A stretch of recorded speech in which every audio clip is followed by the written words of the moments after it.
think we chose out of maybe between 10 and 15 poems, and the one that I picked I felt was very romantic, but also had a very spiritual nature to it. So it could be about, you know, a personal love, or even your relationship with God. So, and that I've always found that kind of subject very appealing to me, and I felt that we could do that the most justice in terms of expression and translation into Arabic. And so that's why we chose that one. Actually, I'd heard of his name, but I knew very little about him. In fact, I learned about him later on. And for me, I guess the most important thing was I heard a lot of rumors about him, that he's controversial, but that, like you said before, he has his own agenda. But then other people said that he promotes dialogue. And I think that anyone that is in a position where they are spiritual leaders and it has something to do with religion is always going to be controversial, and it's always going to be, for some people, dangerous or contentious. That's always going to be the way it is. But I generally get a good feeling about him, so, you know, and being of Arabic and Middle Eastern origin, I have a predisposition to spiritual matters, and I have a closeness to that. So, I'm not an atheist. I have a European side, but because I have the two things in my background, I think that I have a predisposition to spiritual subjects, and I have a sympathy towards them. I think I'll always feel like that. I have also a romantic nature towards the spiritual subject. Sufism in particular, but all religion, I think. Yeah. Well, some people have said that it could help to promote peace and more dialogue, especially with people of different cultures and different religions. I'm not sure. I just think it's going to be a very nice record, and like I've said before, I have a sympathy towards Islamic poetry. I think there's been some beautiful Islamic poetry in the past, and I still think that there's more possible today with new poets, and so I hope that it promotes something of beauty. I've had a relationship with Turkey for a long time. Probably over the last 15 years, I've been going there. I've been invited to play festivals there. I've worked with a lot of Turkish musicians. Recently, I was at the Ghetto Club in Istanbul, where I worked with 3 Turkish musicians and 2 of my musicians from London. And I've always loved Turkey, and I've always loved Istanbul. And there are many Turkish musicians of a very, very high quality, and it makes it very easy to work with them, because we have similar scales. Actually, some of the Turkish scales are a little bit different to Arabic scales, and I learned something from that, because you have quarter tones in different scales to us, and there are some scales, like you do the Hijaz. The Turkish scale has a Hijaz with the quarter tone, whereas the Arabic scale We don't have the quarter tone there anymore. So I'm always learning something from the Turkish music theory. So yeah, I have a great fondness for Turkish music, and I think one of my dreams was when I was talking to this musician called Erkan, who sings Turkish folklore music. One of my dreams was to go and study at the conservatoire for 3 months, you know, in Istanbul, inshallah one day if I get the time. But I think that I could learn a lot from their music theory, and when I go to play in Turkey, I always have a warm response from Turkish people. So I look forward to going back. I've sung the Aden a couple of times over the years in different albums and things like that.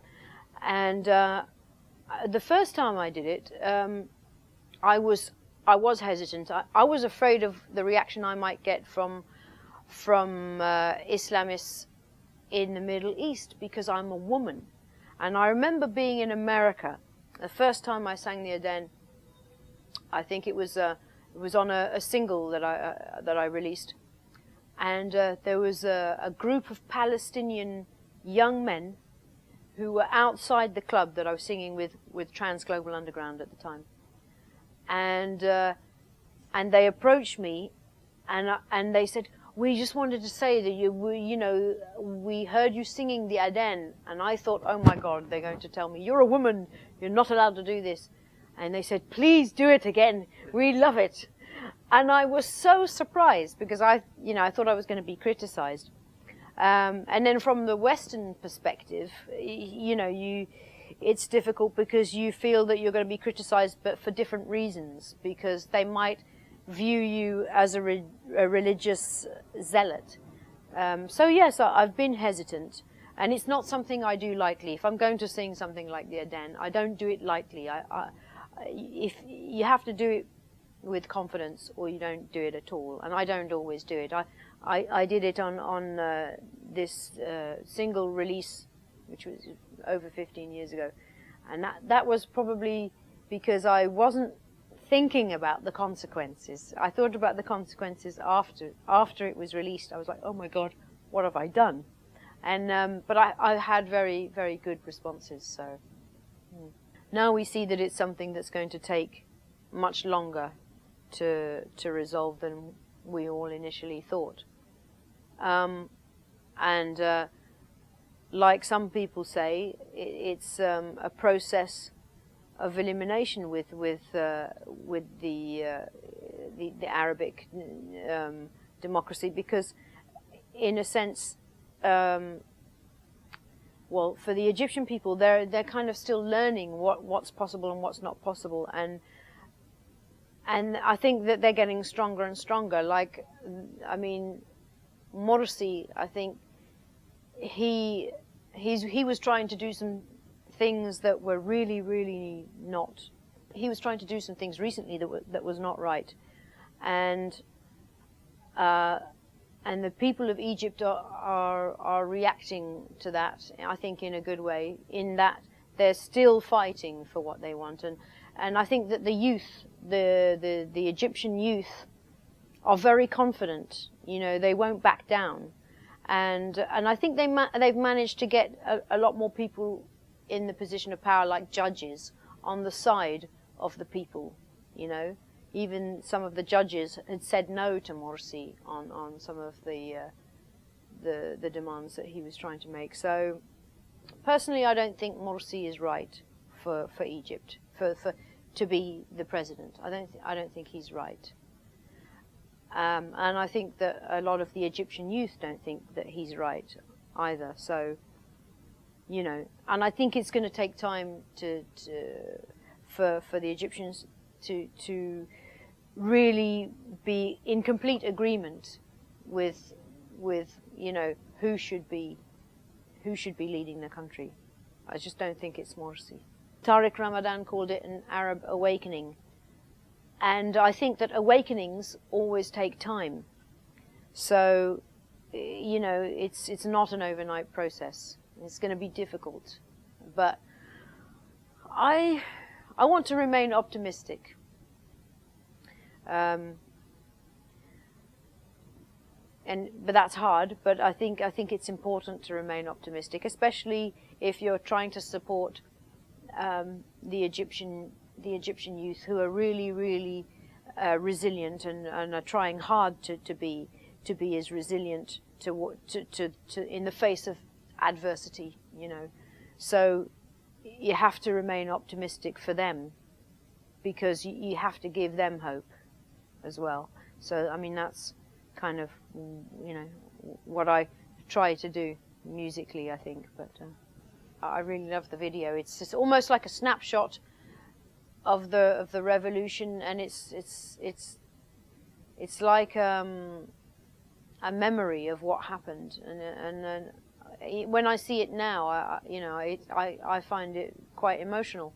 It's but you know, Sammy, who made that remix with me, he's also Anglo-Egyptian, and neither of us could be there during the time of the revolution. We were watching it from London, which is why we did that song. We did that song that week, and we posted it on YouTube. It was our support to the Egyptian people, you know, our way to show our support of what was happening in Egypt.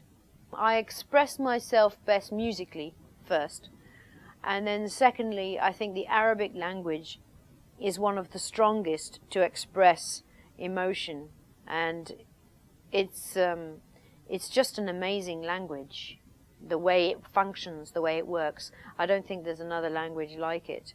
So I probably sound very patriotic when I'm speaking about the Arabic language, but you know, some of the best poetry is in Arabic. And for me, I think that vocally, with my Arabic style, I prefer the Arabic language to sing in, because I think for me it's just the easiest way to express emotion and gratitude for what I do with my music, the position that I'm in to be able to express myself. But I am still learning to express myself vocally, using my voice in other languages. I've never quite been able to express myself in the Arabic way in English. Not exactly in the same way. It's not as strong. But I'm still learning to do that, because I've been influenced by other singers who do use the English language, but in a very expressive way. There's a young English girl who sings Hindi, and she uses the Indian style, the Indian classical style, and she does it in English and she does it in Hindi. But when she does it in English, she still uses the expression of the Indian style. So it's possible to manipulate a language that doesn't always necessarily have the full feeling like a language like Arabic or like Turkish, that expresses the Oriental music and the Arabic music in the best way. But it's possible. So I'm still learning to use other languages to express my Oriental feeling, if you like. But I still find that Arabic is the easiest for me for that. One project in particular that's the most exciting, I think for me, whenever somebody comes to me with an offer of a different experience or a new experience, that can be exciting. And hopefully that's something that's ongoing. You know, if I was to say, well, my most exciting project was something 5 years ago, I think that would be limiting myself to not having any more exciting experiences, in a way. I mean, one of my most exciting concerts was at the Pyramids with Jean-Michel Jarre in front of 80,000 people, because I've never played to an audience that big. But that doesn't mean to say that's the most exciting thing I'll ever do, because, you know, for me, anything that you can do creatively and artistically that gives you a chance to do something different is exciting, and anything where you can learn something new can be exciting. right? Like for now, I'm composing the music to a ballet, a modern choreographer, and it's a modern ballet, and that's exciting because I haven't done it before. So anything new and challenging can be exciting. I don't think that in terms of writing music for film, I've encountered the most exciting thing yet. I'm hoping that will come. But I will say that when I was in the studio singing for the film The Hulk, I found that very exciting, because how they asked me to do that by seeing the image on the screen and to react emotionally to what I was seeing on the screen and then sing, and that was being recorded. So that was really exciting. But I'm still hoping that there will be more exciting things to come, inshallah. I guess for me, part of its worth is that I get to have another release in Turkey, which I think is important for me, because like I've said before, I've had a relationship with Turkey for a long time, so that continues my relationship with Turkey, and I think its worth is that it will reach many people.